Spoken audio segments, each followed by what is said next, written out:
Assalamualaikum warahmatullahi wabarakatuh. Shalom, Om Swastiastu, Namo Buddhaya, salam kebajikan dan salam sejahtera bagi kita semua. Halo saudara-saudara sebangsa dan setanah air. Perkenalkan, saya Najwa Salsabila Akuba. Saya mahasiswi dari Universitas Negeri Gorontalo, program studi ilmu keperawatan. Pada saat ini, saya ada di hadapan Anda untuk berbicara mengenai sebuah isu yang menyentuh hati nurani kita semua. Masalah kesehatan terkini di Indonesia. Di tengah perkembangan teknologi dan pembangunan, kita masih dihadapkan pada tantangan yang mengancam kesejahteraan rakyat. Bayangkan, negara kita yang kaya akan sumber daya ini, masih ada jutaan saudara kita yang berjuang melawan penyakit yang seharusnya bisa kita cegah. Hal ini bukan hanya sekadar statistik saja, namun ini merupakan sebuah kisah nyata tentang penderitaan manusia.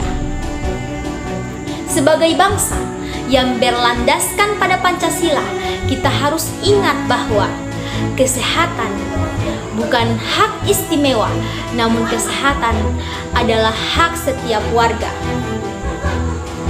Pancasila merupakan sebuah falsafah yang menuntun kita.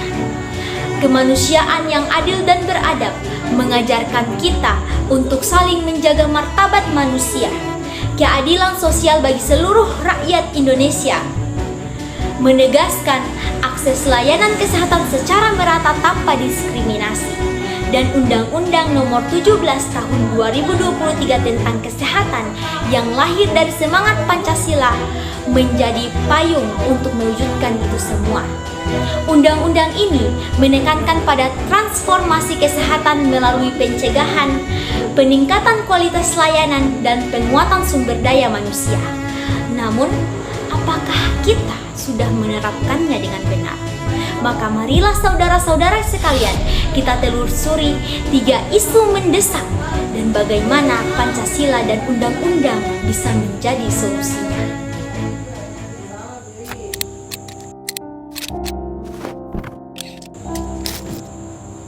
Pertama, mari kita hadapi kenyataan pahit. Indonesia kekurangan tenaga medis secara masif. Data menunjukkan ada 4,6% puskesmas di seluruh negeri tidak memiliki dokter sama sekali. Sementara 38,8% lainnya belum lengkap dengan tenaga medis yang dibutuhkan. Jadi bayangkan saudara-saudara sekalian, di pedesaan atau di daerah terpencil, seorang ibu hamil harus menempuh jarak yang sangat jauh hanya untuk mendapatkan pemeriksaan dasar. Hal ini bukan hanya sekedar masalah logistik saja, namun ini merupakan pelanggaran dari hak hidup yang adil. Dalam perspektif Pancasila, ini bertentangan dengan sila kelima yang menuntut keadilan sosial. Bagaimana kita bisa berbicara tentang kesejahteraan rakyat sedangkan akses kesehatan masih timpang antara kota dengan desa?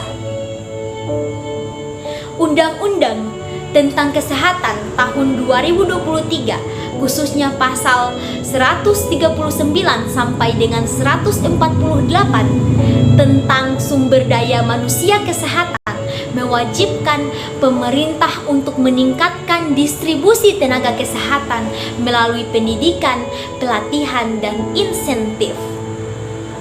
Undang-undang ini juga menegaskan bahwa negara memiliki tanggung jawab untuk menyediakan tenaga kesehatan dan tenaga medis yang kompeten dan merata. Namun realitanya, ada sepertiga rumah sakit yang masih kekurangan spesialis. Ini adalah panggilan bagi kita semua. Pemerintah harus merealisasikan anggaran untuk program ini dan masyarakat harus memberikan dukungan dengan mendorong anak muda untuk memilih profesi medis dan kesehatan. Bayangkan saudara-saudara sekalian, anak-anak dan keluarga kita tumbuh sehat, bangsa kita maju. Ini bukan hanya sekedar mimpi saja, namun ini adalah kewajiban Pancasila yang harus kita wujudkan sekarang.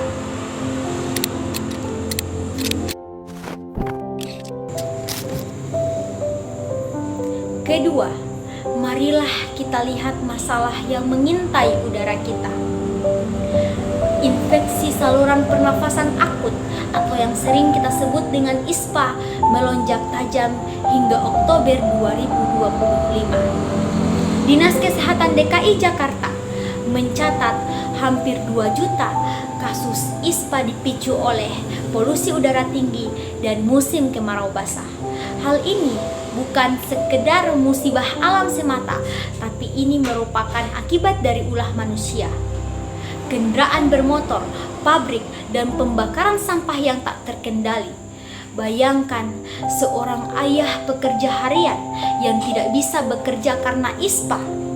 Keluarganya kelaparan. Ini merupakan penderitaan yang bisa kita cegah. Pancasila mengajarkan kita melalui sila kedua untuk menjaga kemanusiaan. Polusi yang meracuni udara kita merupakan sebuah bentuk ketidakadilan terhadap sesama. Undang-Undang Nomor 32 Tahun 2009 tentang Perlindungan dan Pengelolaan Lingkungan Hidup yang selaras dengan Undang-Undang Kesehatan Tahun 2023 Pasal 20 tentang pencegahan penyakit mewajibkan integrasi antara manusia dan kesehatan. Undang-Undang Kesehatan menekankan promosi kesehatan melalui pengendalian faktor risiko seperti polusi. Solusinya, pemerintah harus tegas dalam menegakkan standar emisi. Masyarakat beralih ke transportasi ramah lingkungan dan perusahaan bertanggung jawab atas dampaknya. Untuk persatuan Pancasila, marilah kita bersatu dalam melawan polusi ini, karena kesehatan pernapasan bukan hak elit tapi milik seluruh rakyat.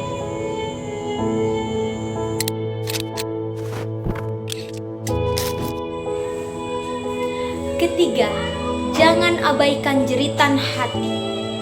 Krisis kesehatan mental di Indonesia yang semakin parah. Terdapat 19 juta penduduk di atas usia 15 tahun mengalami gangguan mental emosional seperti depresi dan kecemasan yang semakin memburuk pasca pandemi. Di Hari Kesehatan Jiwa Sedunia 2025, kita diingatkan bahwa merawat jiwa adalah menjaga harapan. Namun, stigma masyarakat masih tinggi, akses psikolog terbatas, dan beban hidup semakin berat. Ini bukan kelemahan pribadi, namun ini merupakan masalah kolektif yang mengancam produktivitas negara. Pancasila melalui sila pertama, ketuhanan yang Maha Esa, mengajarkan kita menyeimbangkan antara rohani dan jasmani. Sila kedua, kemanusiaan yang adil dan beradab, menuntut empati terhadap penderita.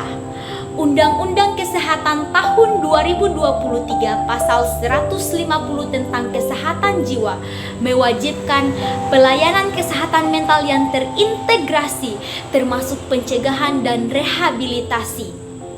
Negara harus menambah psikolog di puskesmas. Masyarakat harus menghilangkan stigma dengan edukasi. Bayangkan saudara-saudara sekalian, negara kita, warganya memiliki kepercayaan untuk berbicara secara terbuka tentang kesehatan jiwanya. Ini merupakan visi Pancasila yang harmonis. Saudara-saudara sekalian, isu-isu ini merupakan sebuah ujian bagi Pancasila dan undang-undang kita. Maka marilah kita bersama-sama jangan hanya jadikan Pancasila hanya sebagai slogan saja, tetapi sebagai sebuah aksi nyata. keadilan, kemanusiaan, dan persatuan untuk kesehatan bangsa. Pemerintah, masyarakat, dan swasta harus bersinergi dalam menerapkan Undang-Undang Kesehatan tahun 2023. Ajaklah diri kita untuk bertindak hari ini. Jaga kesehatan, jaga lingkungan, dukung sesama. Indonesia sehat, Indonesia kuat. Terima kasih. Wabillahi taufiq wal hidayah. Wassalamualaikum warahmatullahi wabarakatuh.